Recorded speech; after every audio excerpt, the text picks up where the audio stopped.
Hello everyone, आज के इस धमाकेदार एक्सप्लेनर में आपका स्वागत है। अगर आप बिगिनर हैं या एग्जाम्स की तैयारी कर रहे हैं तो आज का ये सेशन बिल्कुल आपके लिए है। आज हम हरियाणा के गठन, उसके क्षेत्रफल और नाम की उत्पत्ति से जुड़े हर एक जरूरी डेटा को डिकोड करने वाले हैं। तो अपना पूरा फोकस यहीं रखिएगा क्योंकि आज बहुत सारे क्रूशियल फैक्ट्स मिलने वाले हैं। पर हाँ, आगे बढ़ने से पहले प्लीज चैनल को लाइक, शेयर और सब्सक्राइब जरूर कर लें। और अगर आपने इस सीरीज के पिछले पार्ट्स मिस कर दिए हैं तो वो चैनल पर अवेलेबल हैं। उन्हें देखने से आपकी पूरी क्रोनोलॉजी एकदम क्लियर हो जाएगी। तो चलिए आज का एजेंडा फटाफट देख लेते हैं। पहला, इंट्रोडक्शन और नामकरण। दूसरा, गठन और भूगोल। तीसरा, क्षेत्रफल की रैंकिंग और कॉन्टेक्स्ट। चौथा, मूल जिलों का डेटा। और पांचवा, एक क्विक रिवीजन टेबल। चलिए सीधे चलते हैं हमारे पहले सेक्शन पर, इंट्रोडक्शन और नामकरण। शुरुआत करते हैं इस टर्म से, लैंडलॉक्ड स्टेट यानी भू आवेष्टित राज्य। अब ये होता क्या है? बहुत सिंपल है। एक ऐसा राज्य जो चारों तरफ से सिर्फ और सिर्फ जमीन से घिरा हो, मतलब न कोई समंदर न कोई कोस्ट लाइन। और हमारा हरियाणा भारत में एक लैंडलॉक्ड स्टेट का एक बहुत ही बेहतरीन उदाहरण है। अब सबसे इंटरेस्टिंग सवाल, हरियाणा नाम आखिर आया कहाँ से? संस्कृत के हिसाब से देखें तो ये दो शब्दों से मिलकर बना है। हरि, जिसका मतलब है भगवान विष्णु का निवास, और अयाणा मतलब भगवान श्री कृष्ण की क्रीड़ा स्थली। इसके अलावा कुछ बहुत ही जाने माने विद्वान जैसे मुरलीचंद शर्मा, सुखदेव सिंह, मुनीलाल और एच.ए. फड़के जी ने इसे हरा भरा जंगल या हरा भरा जल बताया है। ये नाम और फैक्ट्स एग्जाम्स में डायरेक्ट पूछे जाते हैं, तो इन्हें याद रखिएगा। ऐतिहासिक तौर पर देखें तो 12वीं सदी में सबसे पहले विद्वान विबुध श्रीधर ने इसका जिक्र किया था। और आपको पता है, हरियाणा को भारत की तलवार और राष्ट्र की ढाल भी कहा जाता है। इसके अलावा भी इसके कई दमदार टाइटल्स हैं, जैसे उत्तर भारत का प्रवेश द्वार, सैनिकों की खान, स्पोर्ट्स हब और हाँ, दूध दही का प्रदेश। ये सारे उपनाम एग्जाम पॉइंट ऑफ व्यू से बहुत ज्यादा इंपॉर्टेंट हैं। अब कुरुक्षेत्र के कुछ बहुत ही प्रमुख धार्मिक स्थलों पर नजर डालते हैं। पहला है नाभिकमल तीर्थ, जिसे फलदायिनी तीर्थ भी कहते हैं। ये भगवान ब्रह्मा जी को समर्पित है और यहाँ जो नाभिकमल मंदिर है ना, वो नागर वास्तुकला शैली में बना है। ये शैली जरूर याद रखिएगा। इसके अलावा कुरुक्षेत्र जिले में ही कमलनाथ तीर्थ भी मौजूद है। बढ़ते हैं आगे, सेक्शन 2, गठन और भूगोल। राज्य के गठन के फैक्ट्स एकदम क्लियर होने चाहिए। 1 नवंबर 1966 इसी दिन हरियाणा का गठन हुआ था।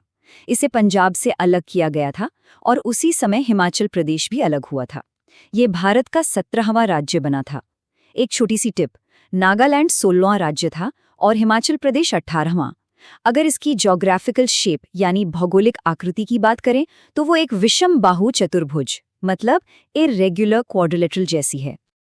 अब एक ऐसा नंबर जो आपको बिल्कुल रटा होना चाहिए, 44,212 किलोमीटर स्क्वायर। ये हरियाणा का टोटल एरिया है। अगर एग्जाम में सवाल थोड़ा घुमा कर आ जाए तो इससे 17,070 स्क्वायर माइल्स या 4.042 मिलियन हेक्टेयर्स भी कह सकते हैं। सेक्शन 3, क्षेत्रफल रैंकिंग और कॉन्टेक्स्ट। अब इस एरिया को थोड़ा कॉन्टेक्स्ट में रखकर देखते हैं। अविभाजित पंजाब के टोटल एरिया का ये ठीक 35.18% हिस्सा है। और अगर पूरे भारत के नक्शे पर देखें तो ये देश के कुल क्षेत्रफल का सिर्फ 1.34% कवर करता है। ये दोनों ही परसेंटेज वाले डेटा बहुत क्रूशियल हैं। एक बड़ा ही मजेदार ग्लोबल फैक्ट बताऊं, हरियाणा का जो 44,212 किलोमीटर स्क्वायर का एरिया है ना, वो यूरोप के एक पूरे देश डेनमार्क के लगभग बराबर है ना इंटरेस्टिंग? ये सीधा कंपैरिजन अक्सर सवालों में देखने को मिल जाता है। वैसे क्या आपको ये एक्सप्लेनर यूजफुल लग रहा है? अगर हाँ, तो प्लीज अभी के अभी चैनल को लाइक, शेयर और सब्सक्राइब कर दें। अपने दोस्तों के साथ इस स्टडी रिसोर्स को शेयर करके आप हमें बहुत सपोर्ट कर सकते हैं। चलिए वापस टॉपिक पर आते हैं। नेशनल लेवल पर एरिया रैंकिंग में अक्सर लोग कंफ्यूज हो जाते हैं। ध्यान से सुनिएगा, अगर हम भारत के सारे राज्यों और यूनियन टेरिटरीज दोनों को मिला लें तो हरियाणा की ओवरऑल 21वीं रैंक है, लद्दाख के जस्ट पीछे। लेकिन अगर सिर्फ इंडियन स्टेट्स की बात करें तो ये 20वें नंबर पर आता है। इसका मतलब है कि 8 राज्य इससे छोटे हैं, गोवा, सिक्किम, त्रिपुरा, नागालैंड, मणिपुर, मिजोरम, मेघालय और केरल। सेक्शन 4, मूल जिलों का डेटा। जब 1 नवंबर 1966 को हरियाणा बना तब उसमें सिर्फ 7 जिले थे। अब इन्हें याद कैसे रखें? इसके लिए एक बहुत ही कमाल की मेमोराइजेशन ट्रिक है। का ग ज अ म र है, बस इतना याद कर लीजिए। का से करनाल, ग से गुड़गांव, ज से जींद, अ से अंबाला, म से महेंद्रगढ़, र से रोहतक और है से हिसार। हो गए ना सातों याद? अब इन 7 जिलों का उस टाइम एरिया कितना था वो देखते हैं। उस समय साइज में बहुत फर्क था।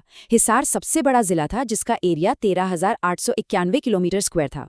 करनाल का 7,964 किलोमीटर स्क्वायर था। महेंद्रगढ़ 3,474 किलोमीटर स्क्वायर के साथ दूसरा सबसे छोटा और जींद सिर्फ 2,712 किलोमीटर स्क्वायर के साथ सबसे छोटा जिला था। सबसे बड़े और सबसे छोटे का डेटा तो भूलना ही नहीं है। और अब बारी है हमारे आखिरी सेक्शन की, क्विक रिवीजन टेबल। चलिए फटाफट एक समरी देख लेते हैं ताकि सब कुछ अच्छे से दिमाग में बैठ जाए। फॉर्मेशन डेट 1 नवंबर 1966। Total area 44,212 kilometre square.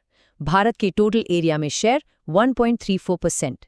State area rank 20वीं। ओरिजिनल जिले 7 और गठन के समय सबसे बड़ा जिला हिसार। ये सारे फैक्ट्स आपके किसी भी एग्जाम के लिए सबसे इंपॉर्टेंट है। तो इसी के साथ हमारा आज का ये एक्सप्लेनर यही पूरा होता है। अगले टॉपिक की नोटिफिकेशन के लिए अभी सब्सक्राइब कर लें।